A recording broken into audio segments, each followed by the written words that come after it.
พิ่นคือสิบ่ฮู้หรอกพี่น้องเอ้ยก็บ่ละเอียดคือเก่าถามนี้ต้องรักผู้ใหญ่แม่นลงกันว่าดินตอนนี้มันมีจักเจ้าแม่นแต่คนแบ่งกันแล้วบ่แต่ของสายฟ้านี่เป็นแต่ใช้หาไซโดยว่าตามที่เพิ่นว่าสายฟ้าปลูกเกินอยู่นี่ใช้แล้วเพิ่นก็สิสละให้เลยว่าภายเกิดได้เข้มทางโดยก็แม่นก็อายุเราย่างไปดอกเมื่อยมันแดดร้อนแน่แดดร้อนเมื่อยเราเข้าใจตัวนี้เนาะครับว่าแล้วก็เป็นย่างดอกหานั่นนี่แต่ว่ามันบ่สมควรที่ว่าสิมาเว้าสิชุมเฮาแบบซี่แม่นมันถามชุมเฮาดีๆชอบก็บ่อยากนะบ่ได้ทำได้มันก็บ่ได้เกี่ยวกับเฮาเลยนะเรื่องงัวนะเราอะมาใส่ได้แล้วเรามาถามจนดีว่าในบ้าวเห็นงัวเขาอยู่บ่เนาะ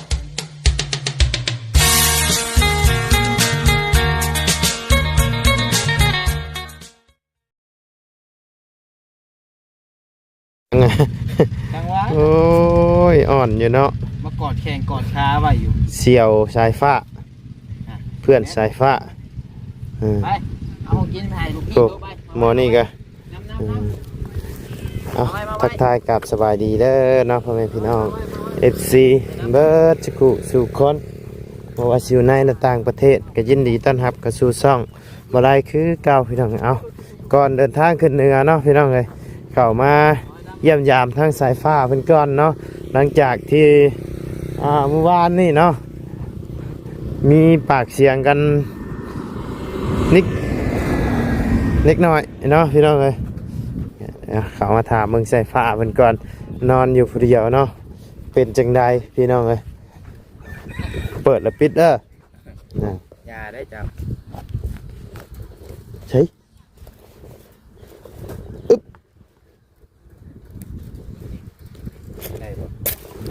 โอ้เตือบตำตา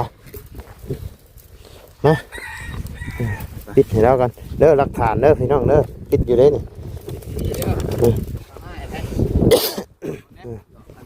จึ๊บ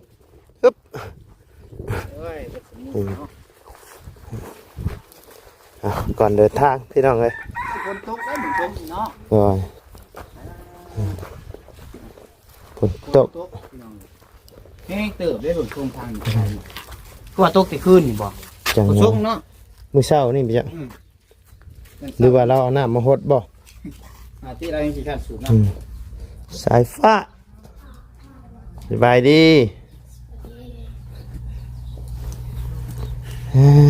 ฝนตกคือเก่าฝนตกว่าเช้านี่ฮะตกแห้งบ่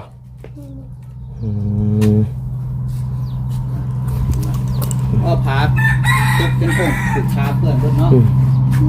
ไปนั่งไป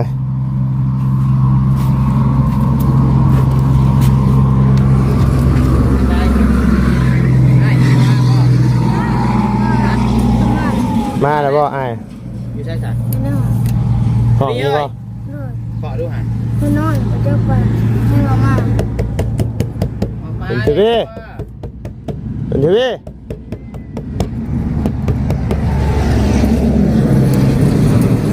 มื้อนี้อ้ายมาแต่บ้านนี่บ่มาเมื่อคืนนี่มาเมื่อกี้นี่มาเลยสดร้อนเกลืออยู่ว่าบุญมียังคือมาแนวเดือนนี้เกลือแม่บุญนานเลยแปลว่าอีกไปเกลืออีกไปเกลืออีกไปไอ้นี่มานั่งไหมมานั่งสาคิดนี่เกลือให้ตัวมาเกลือนี่นั่งลงตะกู้แม่นบอกตะกู้มาเลยพี่ยามพี่นอนบ่นั่งลงไว้สบายดีตะกู้มาเลยเอาไปผูกยันมาไม่ได้ไปหาพ่อช่างบ่ฮะยังวันนี้เป็นยังวันนี้เห็นไหมเห็นบ่จักแล้วถามสายผ้ากูวะเราอยู่ก็อยู่บ้านเทียงเลยกันเจ้าอยู่เลยเจ้าเทียงบ่เอาไปพูดมันสีคิ้วเจ้าเองเนี่ยเจ้าบุโยถ้าอยู่ข้างบนก็มีห้องเจ้า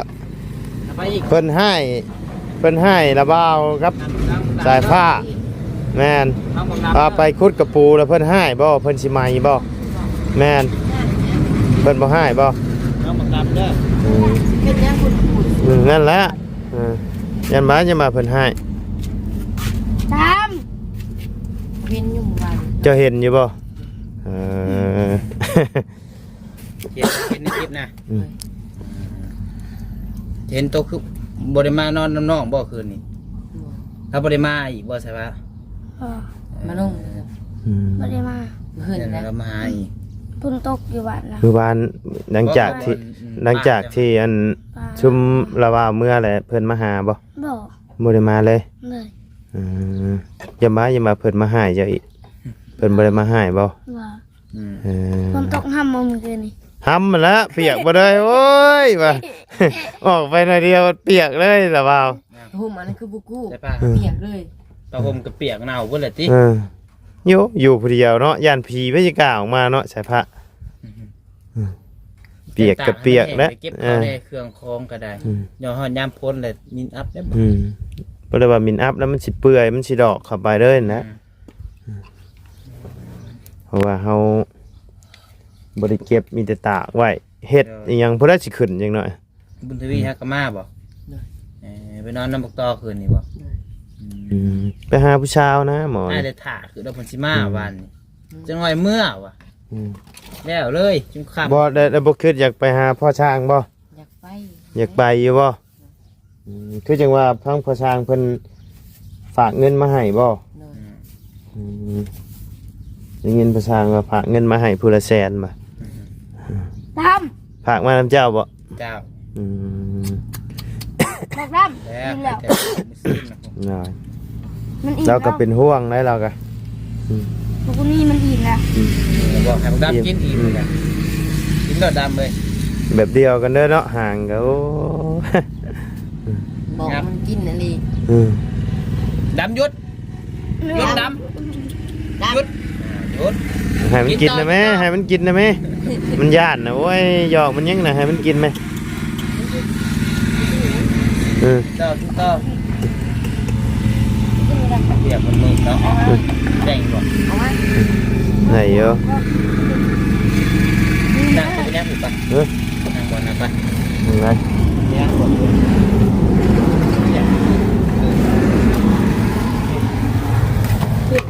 นั่งอย่างนี้ให้มืดแล้วมันจะทอดนะได้ปะ ไปเทิงบนอยู่จ้าฮะ เกิดแล้วเกิด หอยตีนไปฮะ ผู้ หอยตีนพระเอก มันตีมือถือวี่ ให้ตีนบุญทวีนะ เป็นยาคอเลย พากันนั่นล่างตีนนั่นนั่งนี่ได้ ใช่ห้องบุญทวีโอ้คักแค่วะ อะไรอยู่นั่นเนาะได้เด้ โอ้อยากได้แหล้วบ่เคยมีแล้วเนี่ยนี่มาได้กับพี่น้องเท่าไรเด้นี่เนาะ เจ้าว่าพันปลายเพิ่นจักบ่ จังหวะ ปิดอะไรไว้ ว่าห้องห่อนอยู่สิมาปิดกัน นอนเนาะ ถ้ามี FC เพิ่นคอมเมนต์มาหลายอยู่เนาะฮะอีหยัง เชื่อพุทธวี บุญมีนี่บ่ หามือพระเจ้าบ่ดาวน้ำนี่ ครับ ฮะ อาบยังไม่เปลี่ยน แอนบ่ ด้วยอาบยังไม่เปลี่ยน เสือตัวเก่าอาบน้ำได้เอ้ยคุณปู่บ่าวเลยเนาะ เนาะ เอาเห็ดสิน้องไม่พลอยเปื้อน อืม เห็ดในนั่น บ้าให้ตีนสิว่าอะไร พลอยเปื้อนจะไปเห็ดสิกันของต่ำได้พอ ไม่ตีนย่อหั่นละ เนาะให้ตีนเท่าไหร่ อืม อืม เขาเอาที่พูดเลยคือนะ ครับเอานั่งลงก่อนนั่ง พูดแล้ว อืม ตีนแบบตีนไหนจะเปื้อนกันตอนนี้ อืม แล้วพี่จะพลาด มันฮ้อนอยู่นี่ นะ มันฮ้อนอยู่นี่ นอนบอก โอ้ย ตอนไหนพี่บวช มาข้างในเหรอ ตอนไหน ฮะอยู่ในเย็นกว่า ไปขับไปแดดซอง เปิดพัดลมใช่คือ เปิด เฮ้ย บริลงก็นั่งลงตะกูแม่นดีบ่ ตะกู้ เอาปอกไข่ลงหลุมก็ได้ นอนยังเมื่อคืนบ่ฮ้อนบ่ใส่ผ้าฮ้อน เปิดก็ได้เปิด จะมาไล่แล้วหมอนเลย ได้ บ่พอนะ มันเป็นน้ำปักเปลี่ยนปัก เป็นน้ำปักบ่ ไฟบอก เด้ ไฟอ่อนยุ่งไฟเต็มกระบอกเลย เนี่ย เปิดขึ้นมาเราไล่เอง ยามเมื่อคืนเย็นคักอยู่บ่ กระนังลม เอาบ่แม่นไผแห้งคักอยู่บ่ ถามกันเนาะ เนาะ ดูเบิดบ่ได้ เพราะมันพัดอันกล้องหรือเปล่าปะชุเจ้าเย็นนะว่าก็ดีใจแล้ว เด้อ เนาะ ให้ซื้อเลยอันนี้มาให้เด้อ อืม นี่อันตัวนี้เป็นดินแห้งยังบ่ได้อันซุกเด้อตัวนี้เด้อไม่จะปิ้งกิน อืม ครับกินแล้วว่าเปล่าเอามากิน ใส่หน่อยดีเอง มันจะมีชิ้นให้กิน นี่แล้วเป็น ตัวนี้ซุกแรกเริ่มมีปิ้งไก่ปิ้งตับแล้วก็ปิ้งวัวมาส่ง ใช้เชด ซุกแรก กินหมูกระทะว่ามันนี่ ครับที่แน่ครับเขาใส่ตู้แล้วไว้กินตัวนี้ไข่เบิดขาดแล้วบอกไข่นะครับเพราะว่าไม่ให้ก่อนเพราะว่ายันไอ้ขึ้นเซฟโฟนยันเจ้ามีของกิน ขึ้นมื้อนี่แหละ แม่ฮะเจ้าเสียแม่เดียดเจ้าขึ้นรับ จักกี่หอดจักโมง ทำยุคเผื่อ อืม 4 โมง 6 โมงเพื่อ เอาเลยมีกล่องไล่มาได้ วัน ไหม นี้กูใจหลุด หนูเห็นว่าเวลาจะขึ้นจะมึง มันหลักไปเลย ฮะ จะขึ้นไปเมื่อนั้น ขึ้นก็ลงมาเลยเด้ขึ้นไหมบัดนี้ มันตื่นมา ว่าตูนลงมาบ้านนี่บ่ได้ขึ้นมื้อนี้เบายาวก็สิขึ้นมื้อนี้ อับควรหลุดบอดี้วอกมาภายในมหาหนึ่งเพื่อนที่หลุดใหญ่พ่อแม่บอก มีภายในมาหามื้อนี้ นี่แม่นบ่ นี่ลงก่อนได้ มาตา ตาอยู่ในที่หลุดใหญ่ อืม เมื่อ เกี่ยวหลุดบอดี้มา อืม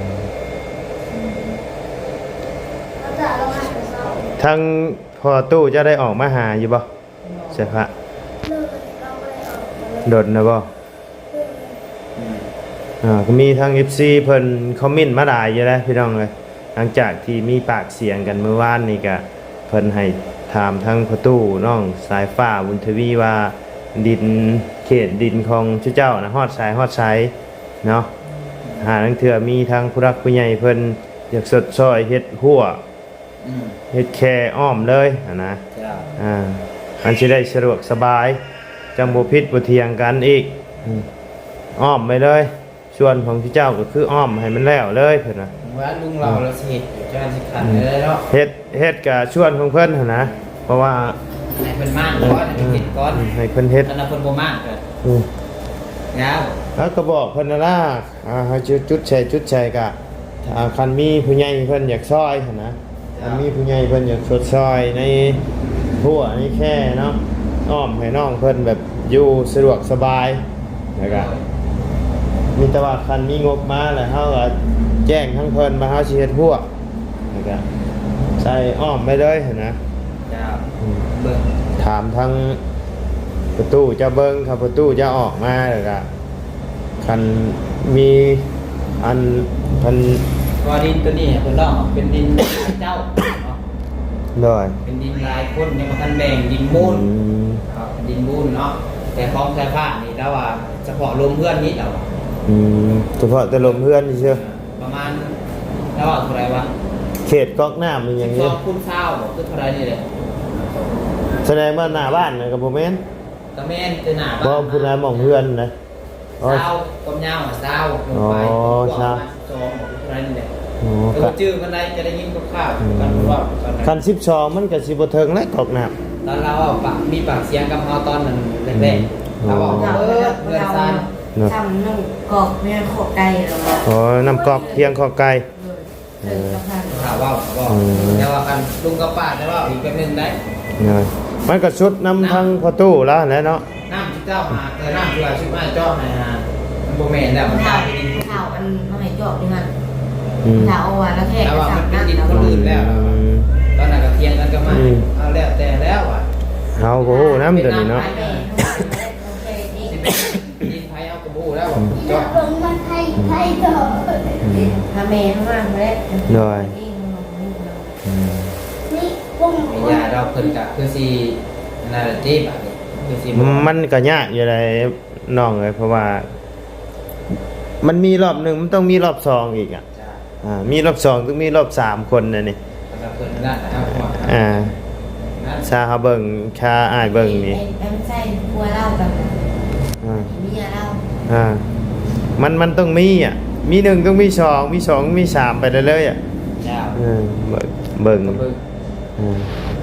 เพราะว่าตอนนี้ถ้าเฮาใส่ก็ยังพออยากเอาไผแหละครับเพิ่นแต่ว่ามัน โดย งบมันก็ยังบ่พอก็ได้แต่หมื่นกว่าบาทนี่เนาะ โดย ใส่แล้วก็ใส่แจมหมองพัน ให้ประชาแจ้งบอกอีกเลย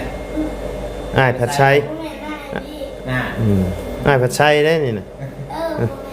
ดี ไอ้พี่แจ้งเนี่ยป่ะ แล้วก็ แม่ดีบอกใส่แจมหมองพัน 1,000 1,000 พันดอน 1,000 บาท โอ้คัน1,000 ดอนครับ1,000 ดอนเนี่ยพอได้1,000 ดอน แม่ว่าพันบาทนี่ยังอีกไกลอยู่เนาะ แม่เจ้าสิมามื้อใดซะมันบ่ฮู้ ที่หลายคนเพิ่นก็ว่าจะให้แม่น้องใช้ฟ้ามาอยู่เรามาเบิ่งอยู่มีเราหมู่ลูก เนาะ มาเบิ่งนี่แหละ มาก็ขึ้นอยู่กับพอตู้แล้วอีกเทื่อนึงต้องทั้งประตูแล้วชี้จุดบอกนั่นนี่แล้วพังลักได้เลย แบ แบบ บที่ว่าตัวประตูเราบ่มีสิทธิ์เราบอกพอเราไปเอาเมียใหม่ดิ เอาไปเอาเมียใหม่ก็มันเป็นดินมันเป็นดินพูดของพอประตูแม่นบ่ เราเคยถามเราว่าข่อยบ่มีสิทธิ์แล้วเราอยู่นี่เรา ก็บ่ฮู้ว่าไม่ หรือว่าเป็นจักไผที่ว่ายังมีสิทธิ์แต่ว่าสามารถเว้าให้เด็ดขาดได้ลุงผู้เจ้านำบ่ นั่นใช่แม่นั่นเพราะว่าเราเป็นนะก็ไม่รู้ มันทางน้องเพิ่นก็สิฮู้เพิ่นได้ หรือว่าไอ้ดินตอนนี้อาจจะเป็นมูลทั้งเมียเก่าเราบ่อ๋อสิแม่นแล้วซะ แม่ของแม่เราเสีย โอ้แม่นแล้ว สาวเราไปเอาเมียใหม่ แม่นแล้วเพราะว่าคันเป็นมูลของประตูแล้วเองเนี่ยเรามีสิทธิ์จึงสิไปเอาเมียใหม่ก็มีคือเขาเพราะว่ามันเป็นมูลของเราเด้ แต่ว่ามูลนี่โอ้โหจะเป็นของใครของแม่เจ้าของแม่เจ้า เป็นแม่ของแม่เนาะเพราะว่าทางประตูเราไปเอาเมียน่ะเราจังบ่มีสิทธิ์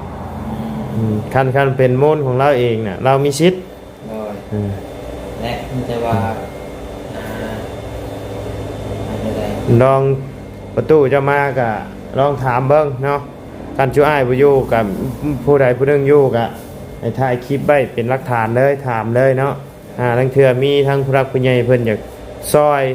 ในด้านหัวแค่เนาะเฮ็ดหัวเฮ็ดหยังให้มันแล้วมันทั่วเลย ถ้าว่า จังสบายเจ้า นะไอ้บีเด้ไอ้ขึ้นไปบ่หลายมือหรอก2-3 มือย่างลงมา เจ้าสิไปนำบ่ไปบ่ ทอดได้บ่ฮะ ไปบ่สิพาไปทัวร์เชฟโปนฮะไปบ่ไปหาสาวน้อยอยู่เชฟโปน เปียกให้ไปบ่ฮะก็คือซื้อให้มากบ่อนมากและอยู่กับคอยบี คันสิถามน้องเพิ่นเรื่องดินเรื่องดอนก็น้องเพิ่นคือสิบ่ฮู้หรอกพี่น้องเอ้ย ก็บ่ละเอียดคือเก่า ถามนี่ต้องผู้รักผู้ใหญ่ แม่น ร่วมกันว่าดินตอนนี้นี่มันปีจักเจ้า แม่น และคนแบ่งกันแล้วก็แต่ของใช้ฟ้าเป็นแต่ใช้หาไซ โดย เพราะว่าตามที่พูดว่าใช้ฟ้าปลูกเกินอยู่นี่ใช้แล้วแล้วคนก็สิสละให้เลยเพราะว่าภายเกิดได้เข้มทาง โดย ก็แม่นอยุตัวนี้เนาะ แม่น สมมุติว่าสมมุติเป็นลูกหลานเฮาก็อยากได้เข้มทาง แม่น ใครบ่มีไผดอกอยากได้ทางหลัง แม่นก็คันเป็นไปได้ก็คันมีทั้งผู้รักผู้ใหญ่เพิ่นอยากสดซอยเรื่องหัวเรื่องแค่ก็อยากให้แม่น้องสายฟ้าและมาเป็นหลักฐานพยานนำเนาะ บ่แม่นถ้าคะแนนว่าถามลุงเรานะลุงเราว่าเด็ดขาดลุงเราก็ได้ โดย ตอนนี้นี่ เอา มีงบมาก่อนซักน้องโจทย์ว่ามีพระผู้ใหญ่อยากเห็นให้เนาะ แม่น พอ FC หลายคนก็ว่าอยู่คุณว่าเห็นหัวให้น้องซะมันจะบ่มีปัญหา แม่น มาอีกกำลัง แม่น เพราะว่าคือเห็นนั่นแหละเนาะ ข้างนอกมันปลูกผักปลูกหญ้าก็บ่ได้กิน แมน ต้นมะม่วงก็จนเบิดต้นหนึงก็มีปลูกให้ก็ม่วงกินจนเบิดเนาะ ปัดงัวมากินหมักม่วงเจ้าบ่ได้ให้เพิ่นบ่ให้เด้อบัดนี้เด้อ อืม อืม ก็คือปลูกแน่ เจ้าคือบ่เบิ่งแหบ่เผาแน่งัวเจ้าน่ะบัดสิเด้ออืมบัดงัวเจ้าบ่เห็นแบบมาให้เฮาบัดสิเด้อใส่ผ้าเด้ออืม ก็อยู่เราทำบริหารอะไร ใช้ฟ้าย่านเมื่อวาน นึกว่าเรา แลนปุ๊บ เราอยากมาเราทำเรากินข้าวคนเดียว เออ เราทำบริหารอยู่ เออ เราบริหารเราเห็นอยู่แล้วเมื่อวานเนี่ย อืม กับอายุเราหย่างไปดอกเมื่อยมันแดดฮ้อนแน่ แดดฮ้อนเมื่อยแล้ว เข้า อะ ใจตัวนี้เนาะครับว่าเราก็เป็นหย่างดอกหานั่นนี่แต่ว่ามันบ่สมควรที่ว่าสิมาเว้าสิซุมเฮาแบบซี่ แม้นมัน ถามซุมเฮาดีๆชอบก็บ่อยากนะ บริหารได้ มันก็บ่ได้เกี่ยวกับเฮาด้วยนะเรื่องงัวนะ เราอะมาใส่ได้อะ แล้วเรามาถามจังดีว่าเฮ็ดน้ำบ้าวเห็นงัวเขาอยู่บ่มันออกทางนี้บ่เกินใดๆเห็นคือบ่เห็นชอบก็สิบ่ น้ำสี อยาก ออก ให้ มาตู้เลย มาบ่ว่ามาใส่ปักเนาะงัวเขาบ่เห็นจังซี่อยู่ เมื่อก่อนน้ำจับย่างถึงบ่อน งัวข่อยเงินข่อยอยู่น้ำงัวได้จังซั่นจังซี่มี FC ผู้หนึงเพิ่นตอบคอมเมนต์มาโอ้ถึกใจว่าได้อยู่พี่น้องเอ้ยอ้าวเงินเหลือหม่องไว้หม่องใส่บ่จังเอาไปไว้น้ำงัวเพิ่นว่า ยันแมนอยู่เนาะ ยันแม่นอยู่เนาะ เพิ่นนี่จักสิไปไหว้บอนไซ โดยมันบ่มี น้ำจับนั้นขนาดย่างเลือดหลอกเลือด ไม่ใช่จะอย่าขู่มันนั่นแหละเอาไว้ในกระเป๋า มันบ่มีไอ้ไหว้เด้ถามเลย แม่ มันบ่ลายคือลาวเลย โดย จนเอาไป เราจนเอาไปไว้น้ำงัว แสดงว่าลาวเรือไส้เอาเนาะ โดย เอาโอเคซะเนาะพี่น้องเอ้ยทางบ่ได้ก็ฮะ แล้วไว้ธนาคารเต้น จังว่านี่นะเราจังมาฝากไว้น้ำงัว ธนาคารบ่ห้ามแล้ว ธนาคารบ่ครับ อย่ามันเต็ม บอกมันเต็มเองจะเอาไว้ในมือ อืม ใครเราไหว้น้ำงูน้ำแมว งัวเงินข่อยพะอยู่น้ำงัวหั่นได้ล่ะวะให้บ่ได้เมื่อวานนี่พี่น้ จั อง ง หวะเราปาดเราเลยท้องงูไปทำไปจักปาดแล้วมึง แล้วก็มีทาง FC เพิ่นคอมเมนต์มาจนเดือมองไว้มองเช่ายังว่าทุกข์ยากอยู่เนาะว่าจนเอาไปไว้น้ำงัว ปาดไฟจู้ลองเบิ่ง มีเงินอยู่ว่ะ เอาแต่เพิ่นสิเว้าเนาะพี่น้องเอ้ยเอาโอเคจ้ะเดี๋ยวให้ทั้งน้องพัดไซเพิ่นพูดคุยกับน้องเพิ่นไปก่อนพี่น้องทั้งบ่ไล่ก็จะได้ขอจบคลิปปิดคลิปก่อนสบายดีเด้อเพิ่นโดยพี่น้องเอ้ยโอเคซะเนาะพี่น้องเอ้ยสำหรับคลิปนี้ทั้งบ่ไล่ก็สิได้ขอจบคลิปปิดคลิปลงไม่เพียงสำนี้ก่อนพี่น้องเอ้ยขอบคุญขอบคุณพ่อแม่พี่น้องใน FC เบิร์ดทุกคู่ทุกคนเนาะที่เข้ามาติดตามนะครับส้มทั้งซ่องบ่ไล่เนาะถ้าบ่ไล่เว้าอีหยังบ่ถึงบ่ต้องบ่จบบ่งามก็ต้องขอโทษขออภัยนำพ่อแม่พี่น้องและ FC เบิร์ดทุกคู่ทุกคนเด้อเนาะสำหรับคลิปนี้ลำลาเด้อพี่น้องเด้อสบายดี